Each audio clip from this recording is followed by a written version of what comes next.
Hello dear student, welcome to you Nai Shuruaat channel. So guys, हम करेंगे आज क्लास 10th का अध्याय 5 साइंस। तत्वों का आवर्त वर्गीकरण के जो बीच में चैप्टर वाइज क्वेश्चन आते हैं गाइस, उनके हम क्वेश्चन आंसर देखेंगे। सो गाइस, उनको यदि आपने लेक्चर पार्ट देख लिया है, हमने लेक्चर पार्ट बनाए थे, दो पार्ट बनाए थे गाइस एनसीईआरटी, जिसमें हमने एनसीईआरटी बुक का A to Z वर्ड सहित एक एक वर्ड पढ़ाया है। और साथ में एक पार्ट हमने बनाया है गाइस समरी पार्ट, जिसमें हमने ओनली इस लेसन का जो हमें समरी लगा निष्कर्ष था गाइस, उसको हमने लिख दिया है। 1 घंटे का वीडियो बनाया हमने निष्कर्ष पार्ट का, उसको हमने आसानी से समझाने की, बहुत ही आसान तरीके से समझाने की कोशिश की है, जिससे कि आपको यदि वो पार्ट देख लेते हैं तो आपका ये लेसन कंप्लीट हो जाएगा, कंप्लीटली क्वेश्चन आंसर आपसे बन जाएंगे। सो गाइस, चलिए इसको भी हम समझाने की कोशिश करेंगे। जो क्वेश्चन आए हैं, जिसको भी समझ में ना आया हो उससे, तो वो आप इससे भी कर सकते हैं, आसानी से आप समझ सकते हैं। सो गाइस, देखिए क्या है, या फिर कोई बात होती है कि हम रीज़न होता है कि हमारे पास टाइम नहीं होता है और हम देख नहीं पाते हैं, ज़्यादा लंबा टाइम लेक्चर पार्ट में नहीं दे पाते हैं, क्वेश्चन आंसर बस देखते हैं, तो भी आपको यदि आप फुल वीडियो पार्ट वाला देखे लेते हैं तो आपको याद करने की ज़रूरत नहीं पड़ेगी, आप समझकर ही सारे क्वेश्चनों को कर ले जाएंगे। देखिए गाइस, क्या लिखा है, तत्वों के क्या डॉबेराइनर के त्रिक और न्यूलैंड के अष्टक स्तंभ में भी पाए जाते हैं, तुलना करके बताना है कि जो डॉबेराइनर हैं गाइस, डॉबेराइनर और क्या है, सबसे पहले वैज्ञानिक माने जाते हैं तत्वों का वर्गीकरण करने में, ठीक है ना, पहले वैज्ञानिक। और कौन दूसरे आते हैं न्यूलैंड, और तीसरे आते हैं मेंडलीफ, और चौथे आते हैं आधुनिक वैज्ञानिक जो अभी माने जाते हैं, वो हैं मोजेल हेनरी। सो 3 वैज्ञानिक थे गाइस, इनकी तुलना हमें क्या करना है, डॉबेराइनर का जो त्रिक है 3 तत्वों के अनुसार उन्होंने बनाया था, और न्यूलैंड का अष्टक स्तंभ से पाए जाते हैं कि नहीं पाए जाते हैं, ये देखना है। सो गाइस, एक बार आप ये डॉबेराइनर का ट्रिक देख सकते हैं। क्या उन्होंने 3 तत्वों के अनुसार तत्वों का वर्गीकरण किया। जैसे सोडियम है guys, sodium, lithium, sodium, potassium. तो पहले तत्व को और दूसरे तत्व को यदि हम जोड़ते हैं और 2 का भाग देते हैं, मतलब पहले का औसत प्लस दूसरे का औसत निकालते हैं इन दोनों तत्वों का, तो तीसरे तत्व का हमें क्या निकल के आ जाता है गाइस, परमाणु द्रव्यमान निकल के आता है। ये बताया था डॉबेराइनर ने। उन्होंने तत्वों को एक परमाणु भार के आधार पर आगे जमाया, जैसे कि जिसका भार ज़्यादा कम था उसको आगे, फिर आरोही क्रम में जमाया, मतलब फिर बड़े भार वाले, फिर और बड़े भार वाले, इस प्रकार उन्होंने जमाया। और क्या देखा गाइस, यदि अपन पहला तत्व यदि हम जोड़ते हैं, क्या करते हैं गाइस, पहला तत्व जोड़ते हैं और तीसरा तत्व जोड़ते हैं और 2 का डिवाइड करते हैं गाइस, तो क्या हो जाता है, पहला प्लस तीसरा, तो दूसरे का द्रव्यमान निकल के आ जाता है। जैसा कि हमने यहाँ देखा, लिथियम लिया और पोटेशियम लिया, इन दोनों को प्लस किया गाइस। देखिए, लिथियम सोडियम प्लस किया और 2 से भाग देंगे गाइस, तो क्या निकल के आ जाएगा, सोडियम निकल के आ जाएगा। ये था डॉबेराइनर का त्रिक, लेकिन ये भी असफल हुए। क्या होता है कि कुछ समय बाद नहीं गाइस, इनका 3 त्रिक ही बना पाए। ये जो रूल बताया उन्होंने, वो 3 तत्वों पर लागू हुआ, फिर लागू नहीं होता है। ये 3 तत्व थे गाइस, इन पर लागू हुआ। ऐसे करने से गाइस, 2 तत्वों को जोड़ने से पहले और तीसरे को 2 से भाग देने पर कुछ तत्वों का द्रव्यमान निकल के आया, फिर नहीं निकल के आया। ये था गाइस डॉबेराइनर का त्रिक। 1829 में इन्होंने अपना त्रिक दिया था, वर्गीकरण किया था, जैसे लिथियम, सोडियम और पोटेशियम, कैल्शियम, फ्रियोन और क्या है, barium, chloride, beryllium, bromine, iodine. ये थे गाइस इनके त्रिक। इन्हीं तत्वों पर ओनली लागू हो पाए, कुछ तत्वों पर लागू हो पाया इनका नियम कि इसको जोड़ेंगे और 2 का भाग देंगे तो सोडियम निकल के आएगा। इसी प्रकार कैल्शियम और बेरिलियम जोड़ेंगे तो निकल के आ जाएगा। क्लोरीन जोड़ेंगे गाइस, आयोडीन जोड़ेंगे तो क्या निकल के आएगा, ब्रोमीन निकल के आ जाएगा। ये था डॉबेराइनर का त्रिक। तो देखिए, यहाँ पे भी लिथियम, सोडियम, पोटेशियम 3 तत्व पाए जाते हैं। इसी प्रकार गाइस आता है किसका, न्यूलैंड का अष्टक सिद्धांत। न्यूलैंड के अष्टक सिद्धांत में भी ये 3 त्रिक पाए जाते हैं। सो गाइस, न्यूलैंड का अष्टक सिद्धांत को आप देख सकते हैं,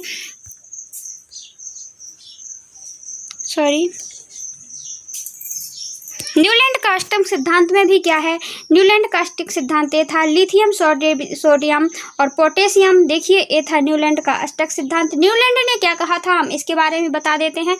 न्यूलैंड ने कहा था गाइस कि इन्होंने अपने संगीत से कल्पना की थी अपने अष्टक सिद्धांत की। इन्होंने भी आगे द्रव्यमान के आधार पर आरोही क्रम में लिखा। आगे सबसे छोटा तत्व लिखा, फिर उससे बड़ा वाला लिखा, फिर उससे बड़ा वाला लिखा, इस प्रकार ये लिखते गए। फिर उन्होंने क्या देखा गाइस, जो पहला तत्व है और जो आठवां तत्व है उसके गुणधर्म इक्वल थे, समान थे। जैसे हाइड्रोजन को ले लें तो हाइड्रोजन का आठवां तत्व कौन आएगा, फ्लोरीन आएगा, फिर क्लोरीन आएगा, तो इनके गुणधर्म क्या होंगे, समान होंगे। इस प्रकार देखिए आठवां तत्व आएगा हाइड्रोजन, लिथियम 2, बेरिलियम 3, बोरोन 4, 5, 6, 7, 8। तो आठवां तत्व जो होगा वो पहले तत्व के समान गुणधर्म वाला होगा। इसी प्रकार यदि हम यहाँ पे भी ले लें, जैसे लिथियम बेरिलियम से लेते हैं मैग्नीशियम का, देखिए 1, 2, 3, 4, 5, 6, 7, 8 इससे मिल जाएगा। इसी प्रकार ये कैल्शियम है, से वो है, क्या बोलते हैं यार, हम भी भूल जाते हैं, सिलिकॉन है गाइस, जो भी हो तो देख लेना। तो कार्बन है, नाइट्रोजन है, ऑक्सीजन है, फ्लोरीन है, सोडियम है, मैग्नीशियम है, एल्यूमिनियम है, सिलिकॉन है गाइस। तो इनके तत्व जो आठवां होता है वो कौन पड़ता है, सिलिकॉन पड़ता है। तो ये भी लागू हो जाता है गाइस। इनके में कमी क्या थी हम यही बता देते हैं। इनके अष्टक में ये कमी थी कि ये कैल्शियम तक ही लागू हुआ, फिर बाद में पहला तत्व और आठवां तत्व मिलाते हैं तो वो लागू नहीं होता था। दूसरी कमी ये पाई गई। और तीसरी कमी ये थी गाइस, यदि कमी पूछ लेता है तो ये थी कि इसमें ये बताया गया था 56 तत्व ही के अनुसार ये सारणी बनाई गई थी, और उन्होंने बताया था कि इसके बाद कोई खोजें नहीं होगी, कोई तत्व प्रकृति में नहीं है। जबकि आप देखते हैं तो 118 तत्व हैं। सो गाइस इनमें भी क्या है, लिथियम, सोडियम, पोटेशियम है। डॉबेराइनर में भी अष्टक में भी लिथियम, सोडियम, पोटेशियम था। तो गाइस ये वाला क्वेश्चन जो पूछा था, डॉबेराइनर का त्रिक और न्यूलैंड के अष्टक स्तंभ में भी पाए जाते हैं क्या, तो बिल्कुल पाए जाते हैं। जो डॉबेराइनर के त्रिक है और न्यूलैंड के अष्टक स्तंभ में भी वो त्रिक पाए जाते हैं। कौन से, लिथियम, सोडियम, पोटेशियम। सो हाँ, न्यूलैंड के अष्टक स्तंभ में मिलते हैं। क्वेश्चन नंबर 2 देखिए, डॉबेराइनर का वर्गीकरण की क्या सीमाएं हैं। सो गाइस डॉबेराइनर के वर्गीकरण की, यह केवल 3 तत्व त्रिक ही की पहचान कर सके, सभी तत्वों में वर्गीकरण का नियम लागू नहीं हो रहा था। हमने ये आपको बताया था डॉबेराइनर का कि इन्होंने 3 त्रिक ही बना पाए, फिर ये लागू नहीं होता था इनका नियम। फिर यदि हम 2 को जोड़ रहे थे, पहले को और फर्स्ट को, पहला और थर्ड को जोड़ रहे थे और 2 का भाग कर रहे थे, तो ये दूसरे वाले तत्व का द्रव्यमान नहीं बता रहा था, ज़्यादा डिफरेंस आ रहा था। ये थी गाइस कमियाँ, और ये 3 तक लागू हो पाया, ये कमियां थी। देखिए क्वेश्चन नंबर 3 आप देख सकते हैं, न्यूलैंड का अष्टक सिद्धांत क्या है, उसकी क्या सीमाएं थी। न्यूलैंड का अष्टक सिद्धांत, अष्टक मतलब 8 का जोड़ा बनाया था। पहले और 8वें तत्व के गुणधर्म क्या होते थे, समानता दिखाई गई थी, ये बताया था न्यूलैंड का अष्टक सिद्धांत। तो इसमें भी क्या दोष पाए गए गाइस, यह भी कैल्शियम तक लागू हुआ। देखिए जब हमने सारणी बताई थी तब आपको समझा दिया था, इसके दोष को बता दिया था। तो ये कैल्शियम तक लागू होता है। फिर अगले 8वें तत्व तथा पहले तत्व के गुणधर्म नहीं मिलते थे। फिर क्या होता था कि जो पहला तत्व है और 8वां तत्व है गाइस, कैल्शियम के बाद के तत्व नहीं मिलते थे उनके गुणधर्म, तो ये असफल रहे, ठीक है ना। और दूसरा क्या देखा गाइस, असमान गुणधर्म वाले तत्वों को एक वर्ग में रखा गया। जैसे गाइस यहाँ पे क्या बताया, दूसरी कमी कि जो जिनके गुणधर्म गाइस मिलते भी नहीं थे उनको भी एक ही बॉक्स में रख लिया गया। आपने ध्यान किया होगा जो अष्टक बताया था उसमें कोबाल्ट और निकल को एक साथ रख लिया गया है, ठीक है ना। और एफ ही मतलब कि जो लोहा है उसके गुणधर्म इनसे मिलते हैं, उनको दूर कर दिया गया है। तो ये असमान गुणधर्म वाले तत्वों को एक वर्ग में रखा गया। दूसरा दोष ये था, पहला कैल्शियम तक लागू होता है, और इन्होंने कहा था कि 56 से अधिक तत्व नहीं खोजे जाएंगे, जबकि बहुत से तत्व खोजे गए किंतु गुणधर्म अष्टक से नहीं मिलते थे, कि जो अष्टक सिद्धांत से नहीं मिलते थे। कि उन्होंने जो कहा था कि पहला तत्व और 8वां तत्व के गुणधर्म समान होते हैं ऐसा फिर नहीं पाया गया। तो इनकी ये कमियां थी, इसीलिए फिर इनका नियम ज़्यादा देर तक नहीं चला। फिर कौन आता है गाइस, मेंडलीफ आते हैं और उनको आवर्त सारणी का सृजक कहा जाता है, मुख्य श्रेय जाता है गाइस। उन्होंने बड़े ही आसानी से इनका वर्गीकरण किया था। देखिए क्वेश्चन नंबर 1, मेंडलीफ की आवर्त सारणी का उपयोग कर निम्नलिखित तत्वों को ऑक्साइड सूत्र का अनुमान कीजिए। क्या है जो मेंडलीफ है, मेंडलीफ की आवर्त सारणी का उपयोग करके हमें निम्नलिखित तत्वों का ऑक्साइड बनाना था। मेंडलीफ ने क्या किया था गाइस, सभी तत्वों की ऑक्सीजन और हाइड्रोजन से अभिक्रिया करवाई थी। हाइड्रोजन से कोई भी R मतलब कोई भी तत्व से, ठीक है ना, क्या करवाई थी, R प्लस मतलब कोई भी तत्व हो जाता है R, कोई भी R की जगह कोई भी तत्व आप रख सकते हैं, और ऑक्सीजन से करवाई थी क्रिया, R प्लस H से हाइड्रोजन से अभिक्रिया करवाई थी। और देखा था गाइस कि करवा के देखा था, उपयोग किया था। क्यों किया था हाइड्रोजन ऑक्सीजन से, क्योंकि अत्यधिक अभिक्रियाशील तत्व माने जाते हैं वातावरण में, सबके साथ अभिक्रिया कर लेते हैं, कोई ना कोई बना लेते हैं साइन, इसीलिए गाइस इन्होंने इससे अभिक्रिया करवाई और उनके गुणधर्मों को चेक किया। क्या किया, गुणधर्मों को चेक किया कि वो कौन से गुणधर्म में आएगा।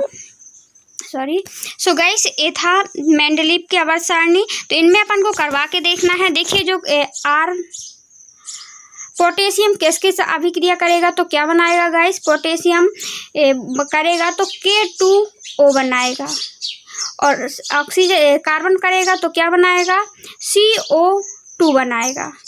एल्यूमिनियम देखिए ए करेगा तो C2O3 बनाएगा। सिलिकॉन करेगा तो सिलिकॉन O2 बनाएगा। बेरिलियम करेगा तो गाइस बेरिलियम ऑक्साइड बनाएगा। सो गाइस ये थी मेंडलीफ की आवर्त सारणी। क्या रही गाइस, ये रही मेंडलीफ की आवर्त सारणी। यहाँ लिखने में प्रॉब्लम जा रही है गाइस। देखिए मेंडलीफ की आवर्त सारणी ये रही। इन्होंने देखिए ए करवाई क्रिया, R2O लिखा है, जो पहले तत्व के मतलब परमाणु वाले पहले पीरियड में आते, पहले समूह में आते हैं गाइस, वो क्रिया करेंगे यदि ऑक्सीजन से तो R2O बनाएंगे। तो गाइस हमें पोटेशियम का पूछा था, तो देखिए यदि R की जगह अपन K लिख देंगे, K2 आ जाएगा और ऑक्सीजन बनाएगा। तो ये बना था गाइस अपना पोटेशियम का सूत्र। और इसके बाद क्या, इसके बाद क्वेश्चन में क्या पूछा था गाइस, इसके बाद हमने देखा था C का भी पूछा था, कार्बन का भी पूछा था गाइस। तो यदि कार्बन से अभिक्रिया करता है ऑक्सीजन तो RO2 बनता है, RO2 बनता है तो R की जगह अपन C लिख देंगे और O की जगह ऑक्सीजन ही रहेगा और 2 बन जाएगा। ये चौथे वाले ग्रुप में आता है गाइस कार्बन। और कौन सी गाइस, एल्यूमिनियम की अभिक्रिया करवाएंगे। तो देखिए आप एल्यूमिनियम को R2O3 बनाएगा, R2O3 बनाएगा तो R की जगह अपन Al लिख देंगे, एल्यूमिनियम हो जाएगा। और 2 बनाता है तो 2 लिखेंगे और O3 लिख देंगे। ये था गाइस। इस प्रकार हम ये क्वेश्चन बहुत कम पूछे जाते हैं क्योंकि इनको सारणी की ज़रूरत पड़ती है। आई होप गाइस आपको क्लियर हुआ हो तो लाइक करें। देखिए क्वेश्चन नंबर 2 देखते हैं। गैलियम के अतिरिक्त अब तक कौन कौन से तत्व का पता चला है जिसके लिए मेंडलीफ ने अपनी आवर्त सारणी में खाली स्थान छोड़ दिया था। सो गाइस हमने मेंडलीफ की आवर्त सारणी तो आपने देख ही ली है। उन्होंने क्या किया था गाइस, जो बीच बीच में 63 तत्व थे गाइस, उस समय कितने तत्व खोजे गए थे, ओनली 63 तत्व खोजे गए थे, इसीलिए उन्होंने कितने 63 कार्ड लिए। और गाइस जिनके गुणधर्म के अनुसार उनको आगे रासायनिक अभिक्रिया करवाई, भौतिक अभिक्रिया करवाई ऑक्सीजन और हाइड्रोजन के साथ, फिर बाद में भौतिक अभिक्रिया रासायनिक अभिक्रिया के बाद क्या करवाया, उनके परमाणु द्रव्यमान के आधार पर, किसके आधार पर, द्रव्यमान के आधार पर उनको उनके आवर्त फलन के अनुसार रखा गाइस। और उनने क्या किया था, जो बीच बीच में जो आवर्त सारणी बनाई हुई थी अपनी, उनके बीच के स्थान बहुत से खाली रखे जैसे। और उनके लिए उन्होंने बताया था कि ये नहीं बोला था कि भविष्य में और तत्व नहीं खोजे जाएंगे, बोला था उन्होंने कि और भी तत्व खोजे जाएंगे। और उनका एक उपसर्ग दे दिया था गाइस, एक प्रकार का ए का नाम दिया था, ए का बेरिलियम, ए का एल्यूमिनियम, इस प्रकार का ए का, हाँ ऐसे कुछ दिया था, ए का लगाया था उपसर्ग। और बोला था वो इन तत्वों से जो स्थान खाली छूटे हैं, इन तत्वों से गाइस, इन तत्वों से इसका भी वो रासायनिक गुणधर्म मिलेंगे। तो वाकई में कुछ ऐसा हुआ। तो वो कौन से तत्व खोजे गए गाइस? एक तो गैलियम के अतिरिक्त तो और कौन खोजा गया? देखिए स्कैंडियम और जर्मेनियम, 3 तत्व खोजे गए थे इसके बाद, जो कि इनके गुणधर्म अगल बगल के गुणधर्मों से मिलते थे। जिस प्रकार जैसे हम देखते हैं ना कि जो समूह होता है ना गाइस, समूह में एक ही समूह में आने वाले सभी तत्वों के गुणधर्म में समानता पाई जाती है। मतलब जैसे साड़ी रखी है ना, जैसे इस अलमारी में साड़ी रखी है तो सभी साड़ी होंगी, भले थोड़ी बहुत डिफरेंस हो, इसमें जेंट्स के कपड़े नहीं आएंगे। उसी प्रकार इनमें समानता पाई गई, देखी गई। देखिए थर्ड क्वेश्चन देखते हैं। मेंडलीव की अपनी आवर्त सारणी तैयार करने के लिए कौन कौन से मापदंड को अपनाया था? मेंडलीव ने क्या किया था आवर्त सारणी के लिए? सो गाइस, मेंडलीव ने आवर्त सारणी को अपनाने के लिए निम्न मापदंड अपनाया।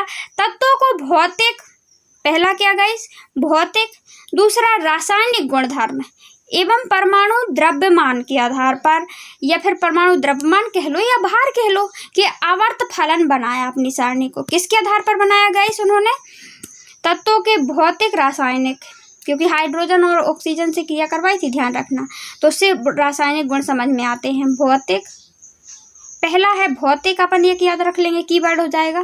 दूसरा रासायनिक, यदि अपन को रासायनिक और भौतिक गुण याद आ जाते हैं, और अपन एक लिख देते हैं परमाणु द्रव्यमान के आवर्त फलन बनाया उन्होंने अपनी सारणी, तो अपन को पूरा मार्क्स मिल जाएगा। भौतिक, रासायनिक, हमको इसमें 3 वर्ड याद रखना है। देखिए भौतिक रासायनिक की तो एक ही है, दूसरा परमाणु द्रव्यमान, हाँ भौतिक, देखिए एक है भौतिक, दूसरा है रासायनिक और तीसरा है परमाणु द्रव्यमान के आवर्त फलन बनाया। 3 चीज अपन को याद रखना है बस। देखिए गाइस, हमने डॉबे राइनर का लिखा हुआ है। अब देखिए क्वेश्चन नंबर 4 देखते हैं। आपके अनुसार उत्कृष्ट गैसों को अलग समूह में क्यों रखा गया? अब क्वेश्चन पूछा गया है जो उत्कृष्ट गैसें हैं, उत्कृष्ट गैसें किसे कहते हैं आगे तो ये जान लीजिए, और इनको अलग समूह में क्यों रखा गया सो हम बताते हैं। देखिए जो उत्कृष्ट गैसें हैं जो आवर्त सारणी में अभी भी अलग से क्यों रखा गया, इसका कारण क्या है? यह पहला कारण गाइस, यदि इसके कारण पूछता तो आप ऐसे भी लिख सकते हैं, और नहीं पूछता तो आप क्योंकि लगा सकते हैं, क्योंकि और ये नंबर ना भी डालें तो चल जाएगा, ठीक है ना। और यदि कारण पूछता है तो आप तो लिख सकते हैं इसका कारण क्या था कि इनको आवर्त सारणी के अलग समूह में रखा गया। 18वें समूह में रखी हैं गाइस पूरी गैसें, उत्कृष्ट गैसें, जिनको हम अक्रिय गैस भी कहते हैं। तो इसका, और ये बाद में खोजी गई थी, हम आपको यह भी क्लियर कर देते हैं, मेंडलीव के समय इनकी खोज नहीं हुई थी। सो गाइस इसका कारण है यह अक्रिय गैस है, इसलिए देर से इनका पता चला। जब कोई गैस क्रिया ही नहीं करेगी तो हमको कुछ समझ में आएगा? कोई अपने यहाँ रिलेशन वाला आ जाता है, कोई बच्चा आता है, उसमें बिल्कुल शांत शांत सा है, बिल्कुल शांत शांत सा है, कुछ भी काम नहीं कर रहा है, ना रो रहा है, ना चिल्ला रहा है, ना कुछ बोल रहा है, तो सामने बगल वाले घरों को अपन को पता चलेगा कि वो आया है अपने यहाँ। जब वो चिल्लाते हैं ना बच्चे, तभी पता चलता है हमको, या फिर कुछ करते हैं। तो वो कैसी थी गाइस? अक्रिय गैस थी, बिना क्रिया के किसी के साथ रिएक्शन नहीं करती हैं, क्योंकि उनकी वो परमाणु जो इलेक्ट्रॉन की संख्या है गाइस, जो वो समान है, ना उनको लेना है ना देना है, वो भरपूर है। 2 होना चाहिए गाइस या 8 होना चाहिए अंतिम इलेक्ट्रॉन की संख्या। तो उनमें 2 होती है या 8 होती है, जैसे हीलियम में तो 2 होती है, और भी गैसों में यदि होती है तो 8 हो जाएगी, तो वो उनको लेने ज़रूरत नहीं होती। यदि 3 होती तो किसी से लेते या फिर किसी से देते तो 2 बनता, या लेने में तो अपन को ज़्यादा हो जाता, क्योंकि 5 और लेना पड़ता, तो अपन किसी को अपन 1 दे देते। तो क्या कारण था? यह अक्रिय गैस थी, इसलिए देर से पता चला। दूसरा कारण, वायुमंडल में बहुत कम मात्रा में है, इसलिए इनका देर से पता चला। एक तो देखिए, एक तो क्रिया नहीं करती, और दूसरा बहुत छोटा सा है। अब कोई छोटी सी चीज़ यदि गुम भी जाए ना तो कोई देखता नहीं है, या फिर मिलती नहीं है, जल्दी नहीं मिलती है, तो इसी कारण ये जल्दी खोज नहीं पाए अपन लोग इसको। और तीसरा, इन गैसों के बाद पता चला, इन गैसों का बाद में पता चला, पिछली गैसों की व्यवस्था को छेड़े बिना इन्हें एक समूह में रख दिया गया। इसका कारण क्या था? इनको एक साइड क्यों रखा गया? क्योंकि एक तो इनकी पहले देर में खोज हुई, दूसरा कम मात्रा में थी, और तीसरा इसको आवर्त सारणी में, क्योंकि ये दूसरे से रासायनिक क्रिया तो कर नहीं सकती थी। जब दूसरे से रासायनिक क्रिया नहीं करेंगी तो अपन इनको कहीं भी जमा देंगे, तो अपन क्यों आवर्त सारणी के बीच में क्यों घुसेड़े? क्योंकि यहाँ पे तो जगह नहीं है। जब जगह नहीं है तो अपन ने यहाँ से एक और लाइन बनाई और यहाँ पे रख दिया, इनको इस प्रकार रख दिया गया था।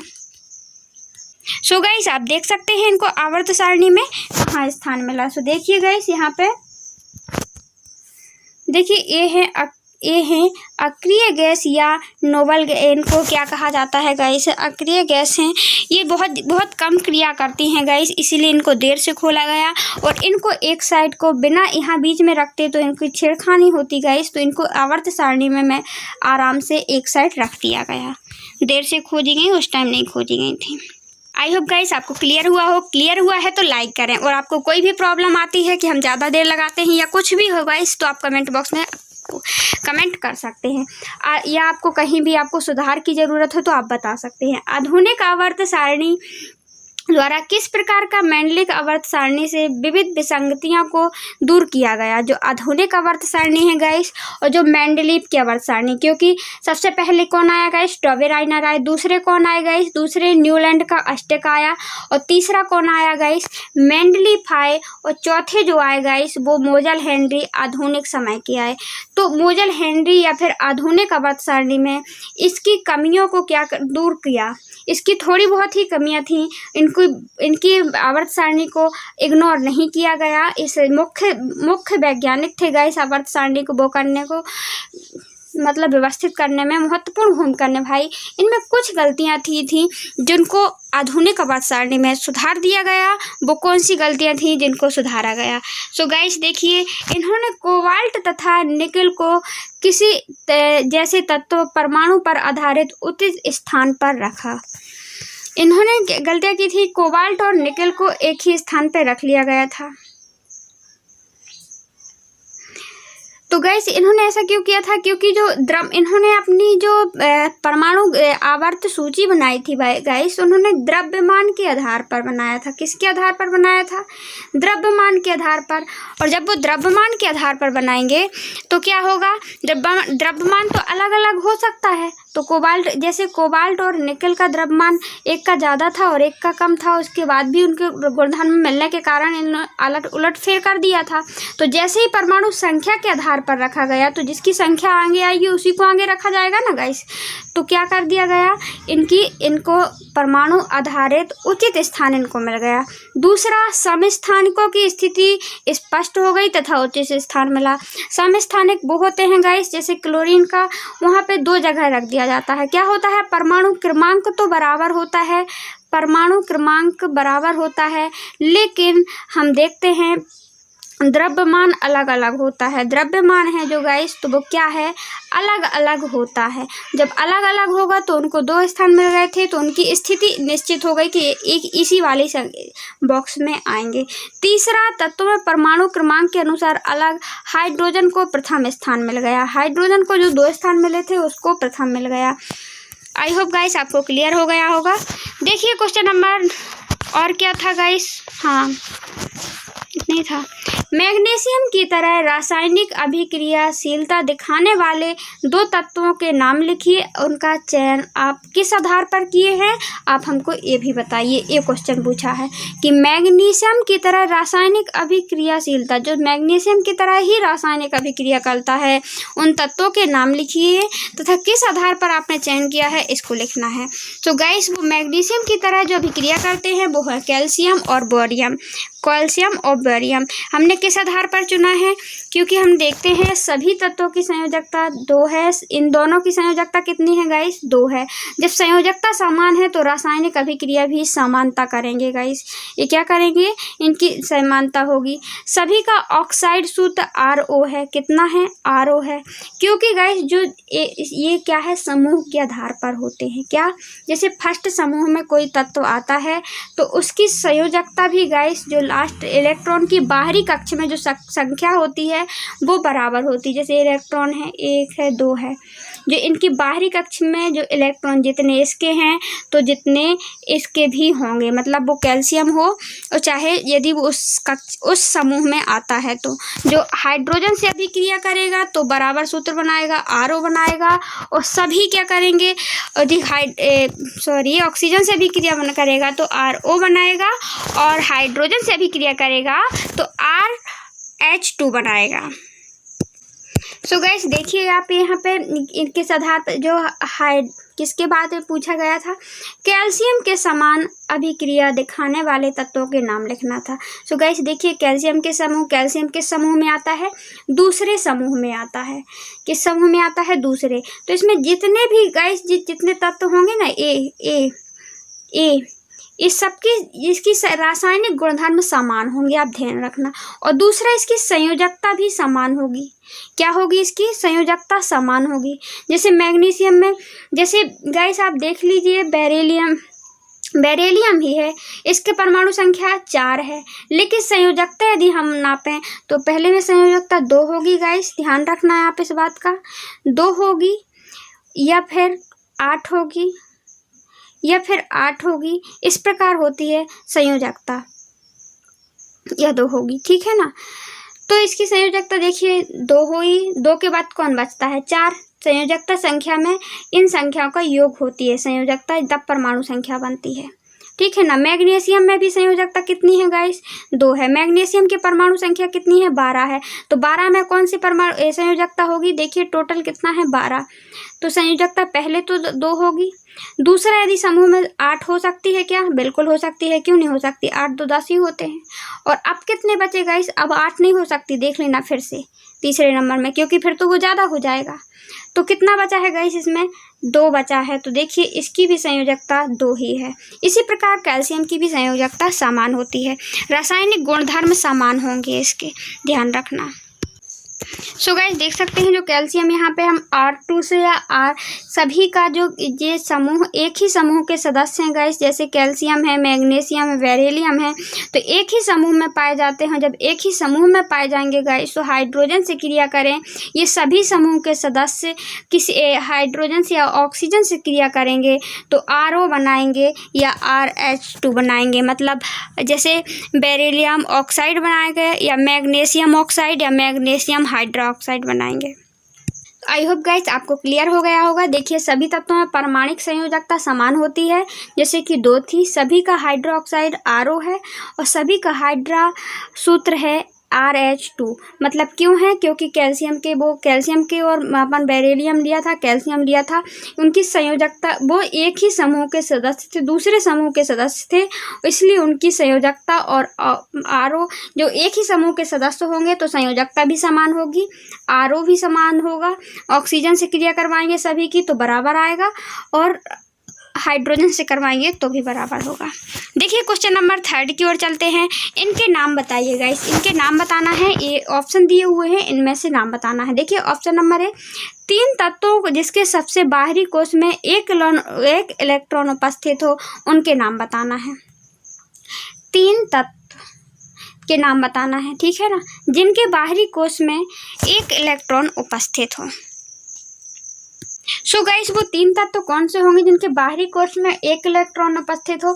सो आपने ध्यान दिया होगा कि जो ऑक्सीजन है गाइस वो क्या है?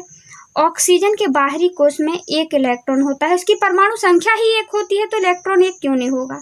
जब टोटल संख्या 1 है हाइड्रोजन की तो इलेक्ट्रॉन भी 1 होगा, इसकी संयोजकता भी 1 होगी। और संयोजकता इसकी 1 है तो अपन को 3 तत्व बनाना था। हाइड्रोजन तो लिथियम हो जाएगा और सोडियम हो जाएगा, पोटेशियम हो जाएगा। इनकी संयोजकता कितनी होगी गाइस? 1 ही होगी। कक्ष ज़्यादा हो सकते हैं, हाइड्रोजन का तो 1 ही कक्ष होगा क्योंकि ये पहले वाले आवर्त में आता है। देखिए इस प्रकार ये आवर्त की संख्या दी हुई है। ए है गाइस आवर्त, ए क्या है? ए क्या है गाइस? आवर्त हैं, ए आवर्त हैं, ठीक है, क्लियर। ये क्या है?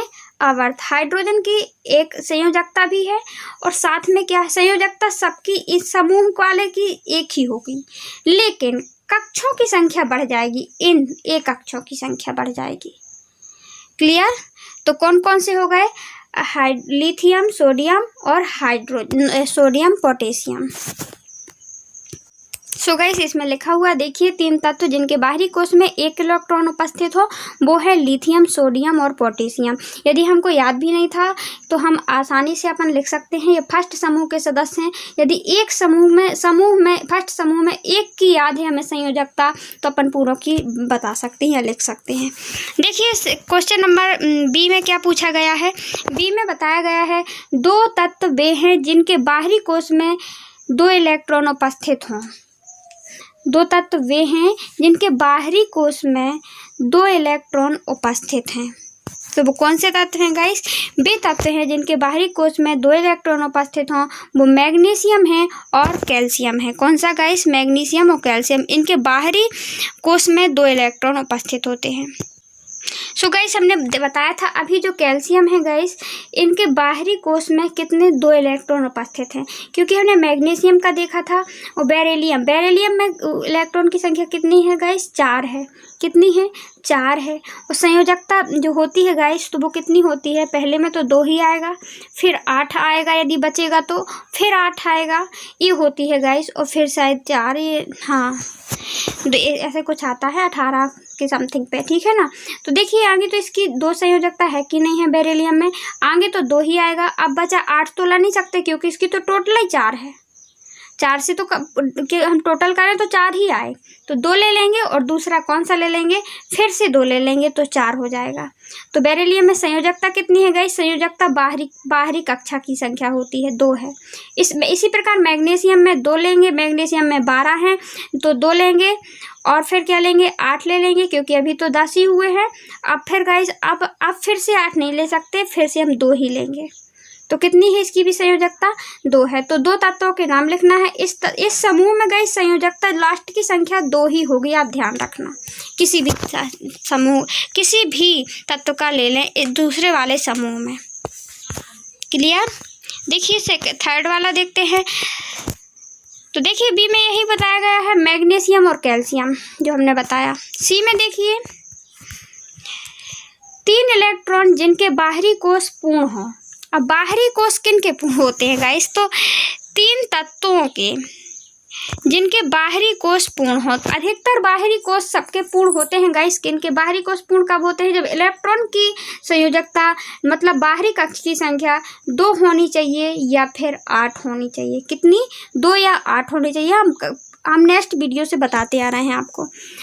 तो एक इसमें पाया जाता है गाइस, ये तो हमने देखा था अभी, अक्रिय गैस जो क्रिया नहीं करती हैं वो अपने आप में पूर्ण है। वो क्रिया इसीलिए तो करती नहीं है, ना उनको किसी से देना है ना लेना है, वो अपने आप में पूर्ण है, तो वो नियॉन वगैरह हो जाएंगी। देखिए आर्गन, हीलियम, नियॉन्स। 3 तत्व वे हैं जिनके बाहरी कोश पूर्ण है, वो हैं हीलियम, आर्गन, नियॉन्स, क्रिप्टॉन। तो इनमें से आपको कोई भी आपको याद रहता है तो आप उनके नाम लिख दीजिए जिनकी संख्या पूर्णतः होती है। हीलियम है, नियॉन है, आर्गन है, क्रिप्टॉन है, जीनॉन्स हैं। ये सब गाइस क्या हैं? अक्रिय गैस है, इनकी संख्या पूर्ण होती है। देखिए क्वेश्चन नंबर 4 देखते हैं। लिथियम, सोडियम, पोटेशियम ये सभी धातुएं जल से अभिक्रिया कर हाइड्रोजन मुक्त करती हैं। क्या इन तत्वों में परमाणु में कोई समानता है? बिल्कुल समानता है गाइस। Lithium, sodium, potassium. देखिए जो हाइड्रोजन है, फिर लिथियम आता है, फिर सोडियम आता है गाइस, सोडियम Na, फिर पोटेशियम आता है। तो ये एक ही समूह के सदस्य हैं। ये सब क्या करते हैं? ये अभिक्रिया करके क्या करते हैं गाइस? यहाँ इन तत्वों से परमाणु समानता है, हाइड्रोजन गैस निकालते हैं। क्या निकालते हैं? ये हाइड्रोजन गैस निकालते हैं। ये फर्स्ट समूह के सदस्य हैं। जब फर्स्ट समूह के सदस्य हैं तो इनके रासायनिक गुणधर्म मिलते रहेंगे क्योंकि एक ही समूह के सदस्य हैं, दूसरे समूह के सदस्य नहीं हैं। ये फर्स्ट समूह के सदस्य हैं, मतलब इनकी संयोजकता इलेक्ट्रॉन की संख्या कितनी होगी गाइस? जैसे हाइड्रोजन की 1 है। इसी प्रकार लिथियम में परमाणु संख्या 2 है। तो देखिए 2 है जब, तो आगे तो क्या हो जाएगा? इसकी भी परमाणु संख्या नहीं पता हमको लिथियम की, बट हाइड्रोजन की 1 है। इसकी भी संयोजकता गाइस 1 ही होगी, लास्ट की संख्या। सोडियम की संयोजकता 1 है और पोटेशियम की भी संयोजकता 1 है, मतलब इलेक्ट्रॉन का बाहरी कक्ष में 1 ही वो होगी। सो गाइस देख सकते हैं इन तत्वों में परमाणु समानता है, सभी का एक परमाणिक तत्व है, सभी तत्वों में बाहरी कक्ष में 1 इलेक्ट्रॉन है, हम बता चुके हैं। ये सभी धातुएं हैं क्योंकि जो गाइस बाएं तरफ पाई जाती हैं आवर्त सारणी में वो सभी क्या होती हैं? धातुएं होती हैं। वो क्या होती हैं? धातुएं होती हैं। और जो दाएं तरफ पाई जाती हैं वो अधातुएं होती हैं। क्या होती हैं? अधातुएं। अभी हम क्लियर कर देंगे आपको उसमें देखा करके। देखिए और क्या देखा हमने, और क्या समानता पाई जाएगी? सभी के ऑक्साइड, हाइड्रा ऑक्साइड शुद्ध RO2 RH बनेंगे। क्योंकि एक समान क्यों बनेंगे? क्योंकि ये एक ही समूह के तत्व हैं, लिथियम, सोडियम, पोटेशियम, हाइड्रोजन। और क्या पाई जाएगी समानता गाइस? आई होप आपको क्लियर हो गया होगा। देखिए क्वेश्चन नंबर बी क्या बोल रहा है? हीलियम एक अभिक्रियाशील गैस है जबकि नियॉन की अभिक्रियाशीलता अत्यंत कम है।